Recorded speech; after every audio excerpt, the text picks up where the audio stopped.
তোকে শেষবারের মতন বলছি, তুই এই পাগলিকে ছেড়ে বাড়ি যাবি কিনা তাই বল। কি হইলো, কত বলছি নিজে? আমি আগেও বলেছি এখনো বলছি, আমি যদি বাড়ি যাই তাহলে রীতিকে সঙ্গে করে নিয়েই যাবো। সব সময় রীতি আর রীতি, আমি বলিনি এই পাগলি মেয়েটাকে আমি জীবনে বাড়িতে নিয়ে যাবো না। আমিও রীতিকে ছেড়ে তোমার বাড়িতে আমি জীবনেও যাবো না। ঠিক আছে, থাক তুই অকেলি।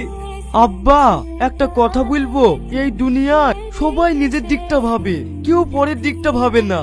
আজ এই মেয়েটা পাগলি হয়ে গেছে বলি ওর আব্বা মা একবারও খোঁজ নি দেখে না, আর আমি ভালো আছি বলি তোমরা আমাকে লিটে এসছো, কিন্তু এই অসহায় মেয়ের কথাটা একবারও ভাবলে না। আমি যদি তোমার সাথে চলে যাই তাহলে এই মেয়েটা কোথায় যাবে, কি করবে তুমি বলো আব্বা। তা আমি কি করে বলবো ও কোথায় যাবে না যাবে? বাড়ি যাস তো তাড়াতাড়ি গাড়িতে ওঠ। আমি তো ভুলেই দিয়েছি, একে ছাড়া আমি এক পাও লড়বো না। তোকে তো যাইতেই হবে, দরকার হয় তোর প্রেমিকাকে শেষ করে দিলে যাবো। আব্বা একে আমার জীবন দিয়ে আগলে রাখবো, আর কেউ কিচ্ছু করতে পারবে না। ঠিক আছে, আমিও দেখছি তুই কতটুকু আগলে রাখতে পারিস।